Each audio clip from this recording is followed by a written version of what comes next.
On what seemed like an ordinary evening in Southampton, a young woman made a simple decision, one that would turn into a horrifying turning point in her life and her family's. A dream unfulfilled, a future stolen, and an unrelenting pursuit of justice. On a March evening in 2003, 17-year-old Hannah Foster went out to meet a friend, but just hours later, she vanished without a trace. Who was behind this crime? And would her family ever find justice, even with the perpetrator fleeing to a faraway country? This is the true story of Hannah Foster. A heartbreaking tragedy, the relentless resilience of a family, and a battle for justice that wouldn't be stopped. Join me as we uncover the full truth in today's video. Hannah Claire Foster was born on August 31, 1985, in the historic city of Southampton, England.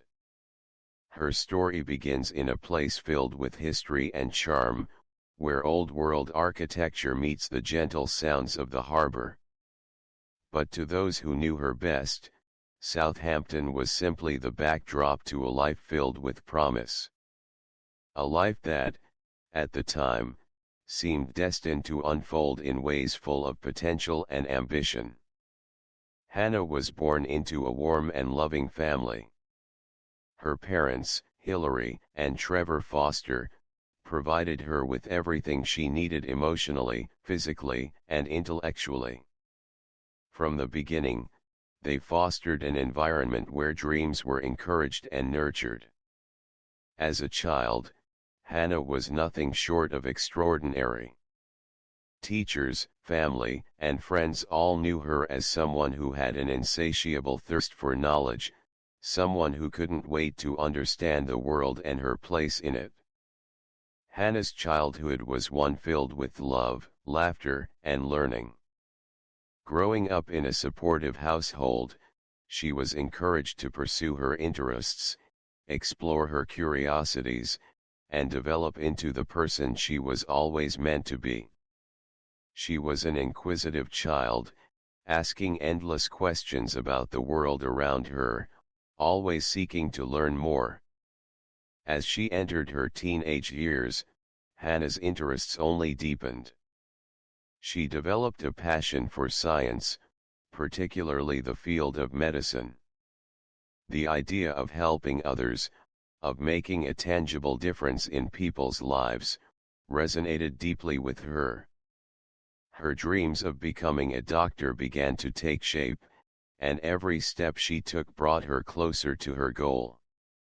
Hannah was driven, her determination unwavering. She was the kind of student who not only excelled in her studies but also inspired others with her work ethic and dedication. Her teachers often praised her for her ability to balance academics with compassion. Whether she was volunteering at a local hospital, helping classmates understand difficult concepts, or simply being a friend to those in need, Hannah embodied the qualities of a future leader. She wasn't just a bright student, she was someone others looked up to, someone whose ambition and kindness made a lasting impression. At home, Hannah's parents were her greatest supporters. They believed in her dreams and did everything they could to provide the resources and encouragement she needed. Hilary, her mother, often spoke about how proud she was of her daughter, not only for her academic achievements but for the kind-hearted young woman she was becoming. Trevor, her father, shared the same pride. He often said that Hannah's future would be bright, and there was no doubt she would achieve whatever she set her mind to. Hannah wasn't just focused on her studies, though. She was also a devoted sister to her younger sibling, Sarah. The two shared a bond that was built on shared experiences and a deep sense of mutual respect. They enjoyed spending time together, whether it was playing games, talking about their day, or simply sitting in silence. To Hannah, Sarah wasn't just her sister, she was her closest companion, someone she could always count on. Throughout their childhood, Hannah and Sarah shared countless memories. From family outings to quiet evenings at home, every moment was a testament to the strength of their bond.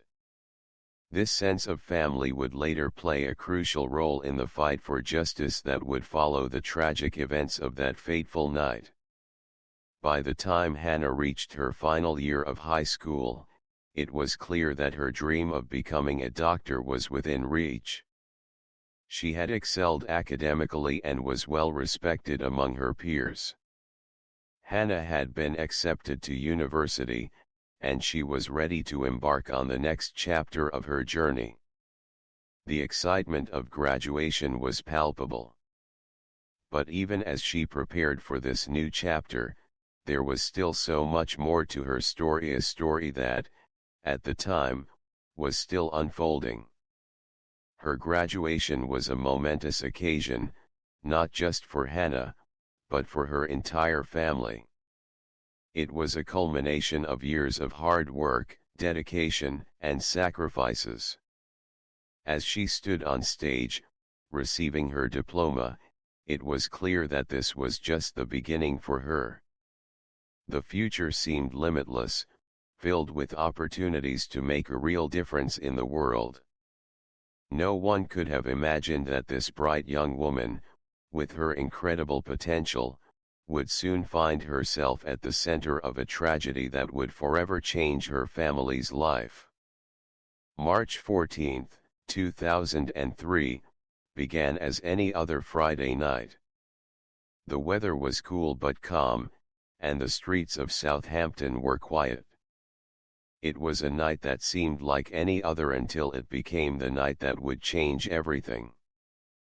March 14, 2003, was a night that seemed like any other. The streets of Southampton were quiet, with only the occasional car passing by and the soft rustle of the wind in the trees. The calm of the evening was a stark contrast to the chaos that would soon unfold. Hannah had spent the evening out with her close friend, Helen. It had been a long, exhausting week filled with schoolwork, but the two friends took this night as an opportunity to relax. They found themselves at a local bar in Southampton, enjoying some drinks and snacks, the familiar atmosphere offering them a break from the pressures of their everyday lives. For Hannah, it was a chance to unwind after months of relentless studying. She was focused on her future, on getting into medical school and becoming a doctor, but even she needed moments to pause, to laugh, and to simply enjoy being young. With Helen, she could be herself, without the weight of her ambitions bearing down on her. As the evening wore on, the time came for the two friends to part ways. It was 10:40 p.m., and while they both had enjoyed their time, the night had to come to an end. Helen, who lived nearby, decided to take the bus home, while Hannah, who lived just a short distance away, chose to walk the familiar route back. The two exchanged their goodbyes at the bus stop. There was nothing unusual about this moment. Hannah was, as always, confident and calm, saying goodbye to her friend with a smile. Little did they know, this would be the last time anyone would see her alive. Alone now, Hannah walked down the quiet streets of Southampton. The air was cool, but not uncomfortable.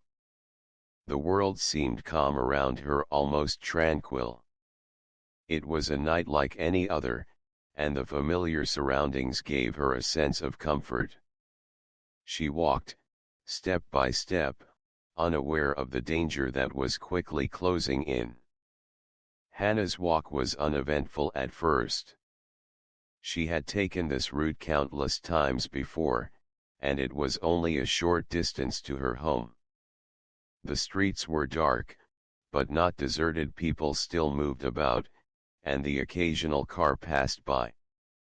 But despite the usual peace of the city, this night would not follow the same familiar pattern. As Hannah walked along the street, a white van appeared in the distance. Its headlights cut through the darkness, briefly illuminating the empty road ahead.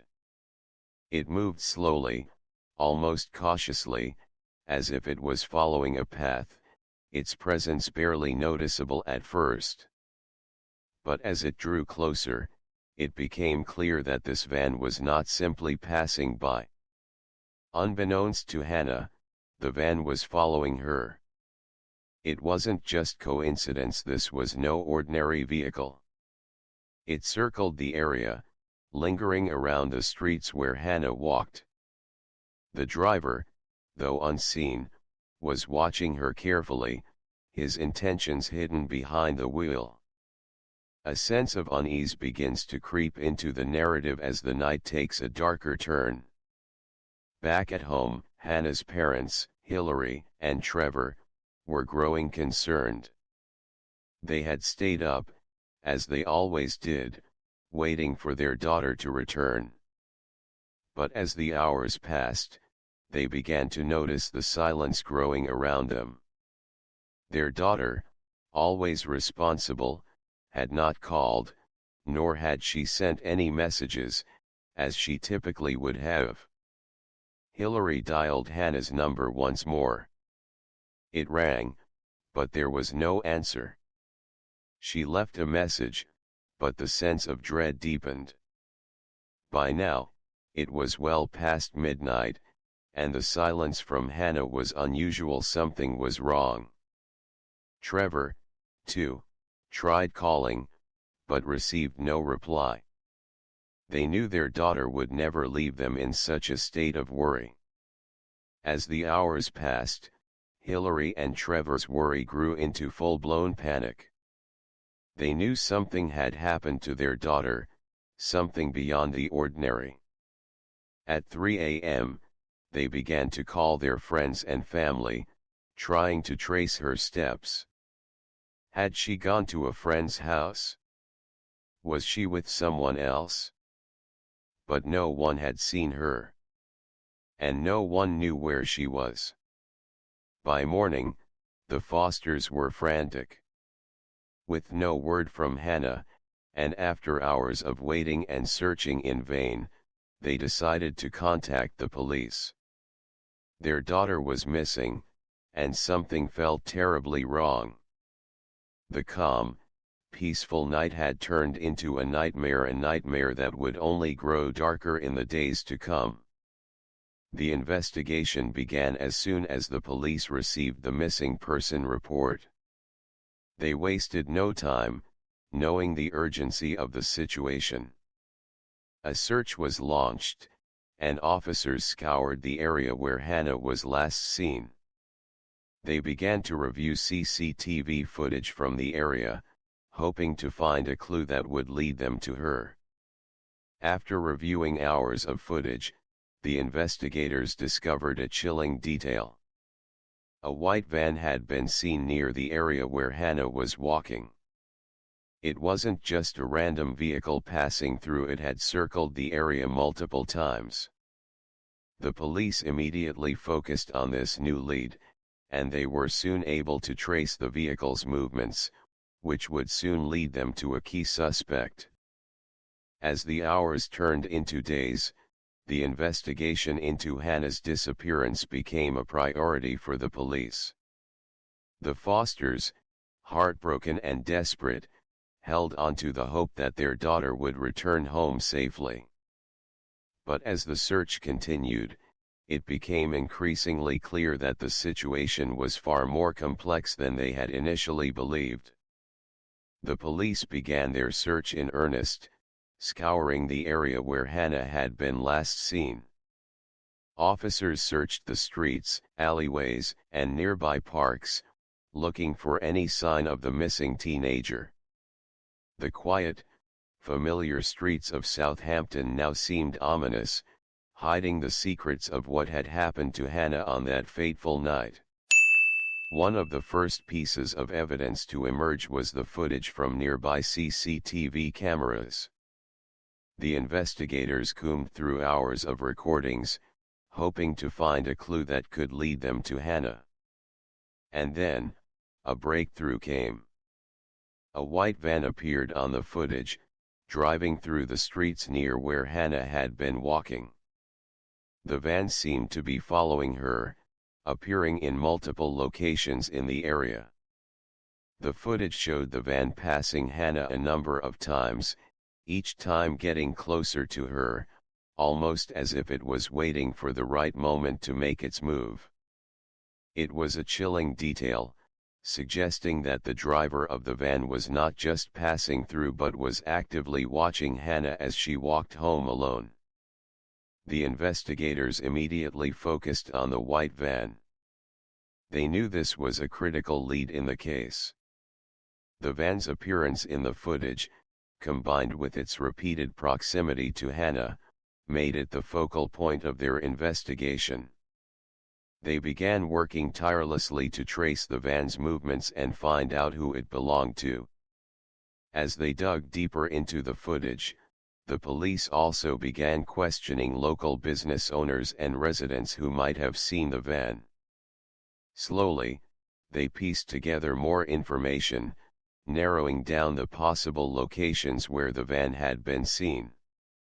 They began to look into vehicles that had been near the areas where Hannah had been walking.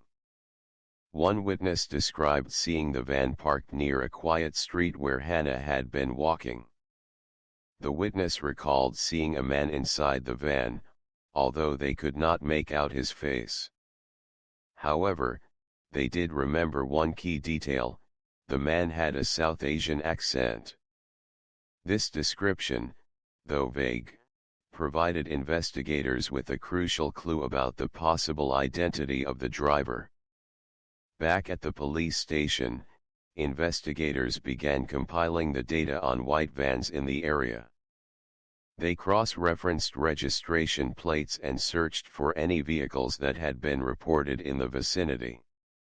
After several days of intensive searching, they identified the owner of the van as Maninder Pal Singh Kohli, an Indian immigrant living in Southampton. Maninder Pal Singh Kohli had been living in Southampton for several years, working as a delivery driver. His routes matched the areas where the van had been seen. The police quickly learned that Kohli was familiar with the streets where Hannah had disappeared, and they began to piece together a more detailed profile of the suspect. Suspicion around Kohli grew when his employer reported that Kohli had arrived at work the day after Hannah's disappearance with scratches on his face. The injuries were fresh, and Kohli seemed unusually nervous. His behavior stood out as suspicious, especially considering the timing. Hannah had disappeared the night before, and now Kohli was showing signs of distress. As the police gathered more information about Kohli, they discovered that he had a family, a wife and children. His sudden change in behavior raised more questions. Why had he acted so strangely? Why had he been so nervous? And most importantly, where was he now? Before the police could gather more evidence, Kohli vanished. He fled Southampton without warning, leaving behind his family and his job. His sudden disappearance only deepened the mystery surrounding him. It seemed clear to investigators that Kohli was trying to escape something he desperately didn't want to face. The media quickly picked up the story, and soon, news reports were filled with updates about Kohli's flight from Southampton. His whereabouts were unknown, but the police were determined to track him down. A manhunt was launched, with authorities focusing their efforts on tracing his movements. But Kohli was no ordinary fugitive. He knew how to cover his tracks. the investigation took on an international dimension as the police traced Kohli's movements across borders. It became clear that he had left the UK and had likely fled to India. The question now was whether the British authorities could bring him to justice or if Kohli would elude capture forever. Despite the despair, Hannah's parents, Hilary and Trevor, refused to give up. They knew that their daughter's killer was out there, and they were determined to see him brought to justice. Even though Kohli was now beyond the reach of British authorities, the Fosters remained hopeful. Their fight for justice was far from over. After Kohli's sudden departure from the UK, the case seemed to hit a standstill. The police were left chasing shadows, searching for any sign of the man who had vanished without a trace. But while Kohli may have fled to India, Hannah's family was not about to give up on the fight for justice. They knew that bringing him to justice wasn't just about law enforcement, it was a matter of their daughter's dignity and legacy. Despite the pain, Hilary and Trevor Foster knew they could not let the story end here. They made a decision that would change everything. Their journey would take them halfway across the world, into the heart of India, to continue the pursuit of justice for their daughter. In 2003, Hilary and Trevor embarked on a courageous journey to India, determined to track down the man who had caused them such unbearable grief. They were not going to allow Kohli to escape the consequences of his actions, no matter how far he ran.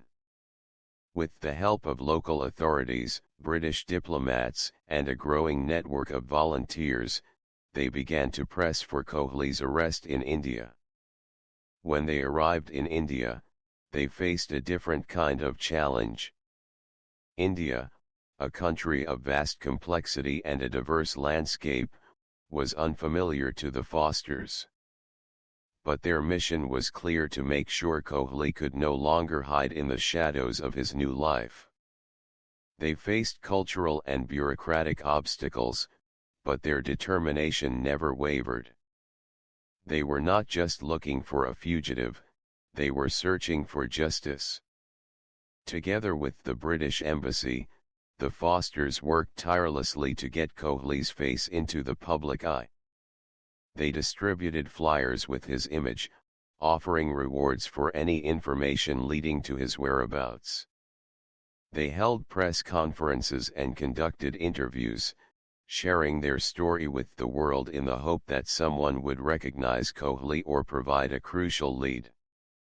As the days passed, news of Kohli's crimes began to spread across India. People from all walks of life started to take notice. Tips came in from every corner of the country, some promising, others vague. But slowly, piece by piece, Kohli's life in India began to unravel. A network of concerned citizens and local law enforcement worked together to track him down. Then, in the summer of 2004, the breakthrough came. Authorities received a tip-off that Kohli had been spotted in a small town near the border with Nepal. It was a fleeting lead, but it was enough. Kohli had been trying to flee India, hoping to escape across the border and evade the police once again. In July 2004, Kohli was finally captured. He had been trying to sneak away to Nepal, hoping to disappear once and for all. But the efforts of the Fosters, the local authorities, and the British government had paid off. Kohli was arrested, and the long-awaited moment of accountability had arrived. Kohli's arrest marked the beginning of a new chapter in the case. However, the path to justice was still far from clear. Kohli's arrest did not immediately mean he would be extradited to the UK. In fact, his arrest was just the first obstacle in a long legal battle. Cohley's defense lawyers would fight relentlessly to prevent his extradition, claiming that he was the victim of a conspiracy and that he had been unfairly accused. The extradition process proved to be a complicated and protracted ordeal. Cohley's defense team filed multiple appeals, challenging every step of the proceedings. They argued that the legal case against him was based on faulty evidence and a misunderstanding of the facts. But the Fosters, determined not to allow Cohley to slip through their fingers again, stood firm. Throughout this difficult period, Hillary and Trevor stood as pillars of resilience. They knew they had to endure the legal battles if they wanted to ensure that Cohley was brought back to the UK to face justice for their daughter's murder. Their presence in the courtroom became a symbol of strength, not just for Hannah, but for families everywhere who had been affected by the cruelty of a violent crime. After years of legal wrangling, Cohley was finally extradited to the United Kingdom in 2007. The lengthy delay had tested the patience of the Fosters, but they never gave up. Cohley's arrival in the UK marked the beginning of the final phase of the pursuit for justice. The legal battles were far from over, but the Fosters' perseverance was unwavering. They had never given up, even when it seemed like the world was trying to push them down. And now, they were finally on the cusp of seeing justice for Hannah. The stage was now set for the final chapter of this tragic story. After years of chasing down leads, battling legal roadblocks, and enduring unimaginable pain, the Fosters found themselves back in the UK, standing on the brink of seeing justice served. The man who had taken their daughter's life was about to face trial. For the Fosters, it was a moment of bitter relief, a chance to see Cohley held accountable for his actions. On November 3, 2008, the trial of Maninder Pal Singh Cohley began in earnest. The case, which had already captured headlines around the world, was about to unfold in the most public way. Cohley was charged with the kidnapping, rape, and murder of Hannah Foster. His fate was now in the hands of the jury. The prosecution's case was built on a mountain of damning evidence. CCTV footage placed Cohley's white van near key locations tied to Hannah's disappearance, and forensic analysis confirmed the presence of Cohley's DNA on Hannah's body. The timeline of events was clear. Hannah had been abducted and then brutally attacked by Cohley. There was no room for doubt. Throughout the trial, the prosecution meticulously pieced together the events of that fateful night, from the moment Hannah left the bar to the discovery of her body in the countryside days later. The evidence was irrefutable. Cohley's presence in the area, his strange behavior after Hannah's disappearance, and the forensic proof tied him directly to the crime. Cohley's defense team, as expected, fought back fiercely. They presented a web of lies, attempting to discredit the evidence and the timeline of events. Cohley himself claimed that he was innocent, even suggesting that a gang had been responsible for Hannah's death. But these defenses were thin, built on half-truths and contradictions. As the trial progressed, it became clear that Cohley's fabricated stories were unraveling. His attempts to shift the blame to an imaginary criminal gang were quickly debunked. And the forensic evidence. It spoke volumes.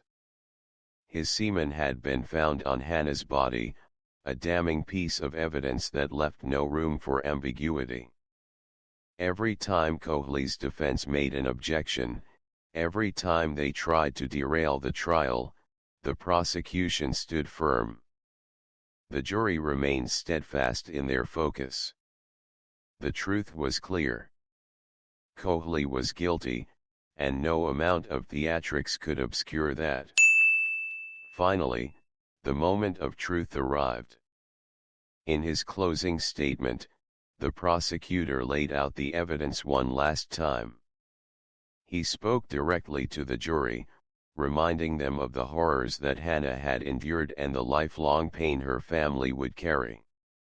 The prosecutor implored the jury to deliver a verdict that would honor Hannah's memory and bring closure to her grieving family. As the jury began their deliberations, every eye in the courtroom turned to them. The weight of the decision they were about to make was immense. The Fosters, sitting silently in the audience, could only wait, their hearts heavy with anticipation. After what felt like an eternity, the jury returned with their verdict. The room fell silent as the judge read out the words that would forever change the course of this case. Coakley was found guilty of kidnapping, rape, and murder. For the Fosters, the verdict was bittersweet. The relief of knowing that Coakley would never again hurt another soul was overshadowed by the unshakable grief of losing Hannah. But it was a small victory in the long journey they had endured, a victory they had fought for every single day. Coakley was sentenced to life in prison with a minimum of 24 years before he could be considered for parole. For the Fosters, it was the closure they had fought so hard to achieve. Their daughter's memory would not be lost to time, justice had been served. The trial had ended, but for Hillary and Trevor, the pain of losing Hannah would never truly fade. Their daughter's life, full of promise, had been stolen from them in the cruelest way imaginable. But they had fought for her. They had persevered when everything seemed to be stacked against them.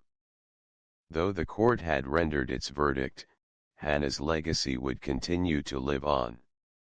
Through the Fosters' unwavering dedication, they had ensured that her voice would be heard, that her story would not be forgotten. And perhaps, in some way, that was the greatest victory of all. After the verdict, life for the Foster family could never return to what it once was. No amount of justice could bring back Hannah. In the quiet aftermath of the trial, the reality of their loss settled into their everyday lives. Yet, in the wake of unspeakable grief, the Fosters found a way to honor Hannah's memory, and in doing so, they imparted lessons that continue to resonate. Despite the irreparable pain, Hillary and Trevor Foster made the choice to channel their grief into positive action. They became advocates for victims of violent crime, sharing their story in hopes of preventing such tragedies from befalling other families. They worked closely with organizations that supported crime victims and their families, dedicating themselves to spreading awareness about the lasting impact of such crimes. At various speaking engagements and events, Hillary began to speak publicly about her daughter's life and the horrors they had endured. She and Trevor fought tirelessly to ensure that Hannah's name was not just a statistic or a forgotten memory. They wanted the world to remember the girl with the bright future, the compassionate young woman who had been taken so violently. Trevor, a man who had been through the unimaginable, found solace in quietly helping other parents who had suffered similar tragedies. His role was more subdued than Hillary's public advocacy, but it was no less important. He focused on offering support to grieving fathers who felt isolated and lost, encouraging them to seek help and find strength in the face of their darkest hours. In the solitude of their home, the Foster family struggled with their grief in private moments, seeking solace in the memories of their daughter. The walls of their house, once filled with laughter, now carried an overwhelming stillness. But even in this quiet space, there were small gestures of remembrance. Each item in Hannah's room was a testament to her life, her books, her favorite clothes, her journal, all reminders of the young woman they had lost. However, their work did not end with charity events. Hillary and Trevor recognized that the legal system, particularly in cases involving international suspects, needed reform. Cohley's flight to India and the lengthy extradition process had exposed significant flaws in the system.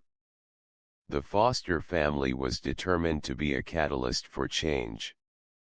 They lobbied for stronger international cooperation in criminal cases, hoping to ensure that no other family would endure the drawn-out battle they had faced.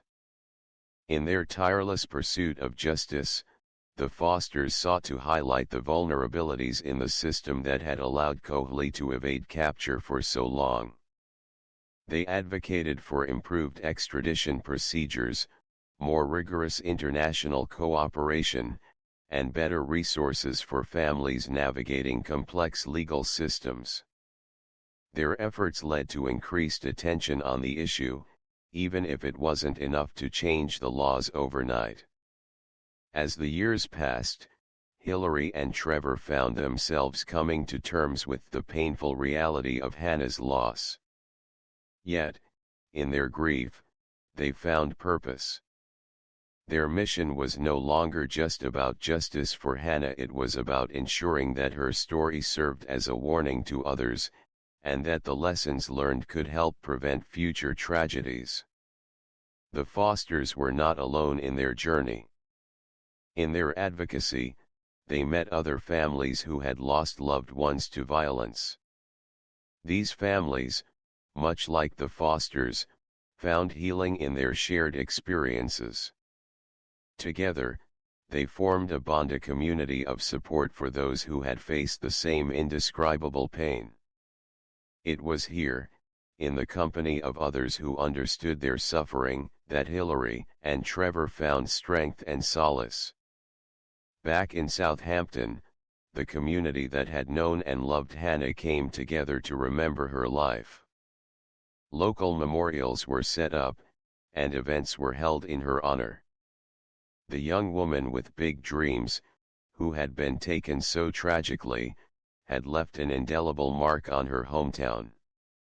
Her memory lived on in the hearts of those who had known her best.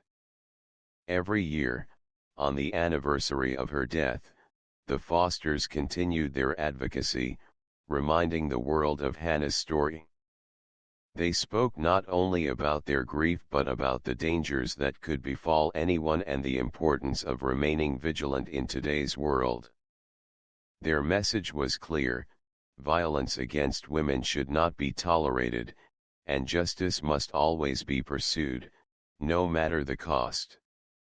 In the years that followed, Hillary became a voice for victims of sexual violence. She worked with various charities dedicated to preventing violence and providing support for survivors. She also campaigned for better public education on the issue of safety for women, stressing the importance of both prevention and intervention. The lessons from this case are many, and they serve as a solemn reminder to us all. First and foremost, it highlights the importance of vigilance. No one should feel that they are invincible, and the threat of violence is something that must always be considered. Hannah's story is a reminder that no matter how safe we may feel, the world can be unpredictable, and we must always remain aware of our surroundings. Secondly, the case serves as a reminder of the resilience of the human spirit. Despite the overwhelming sorrow, the Foster family has shown that love, in the face of grief, can drive powerful change. Their advocacy has sparked conversations about safety, justice, and international law reform. Finally, Hannah's story teaches us about the fragility of life and the importance of cherishing those we love.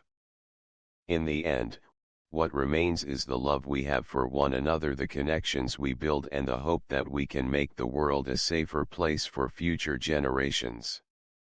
Hannah Foster's case may have concluded in a courtroom, but the impact of her life and her death continues to shape the world today.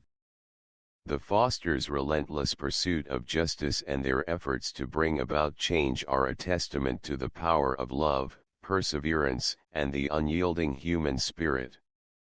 In the end, they've given us a powerful lesson: no matter how dark the journey, we must never lose hope. If you've been moved by Hannah Foster's story and the resilience of her family, we encourage you to take a moment to like this video, share it with others, and subscribe to our channel.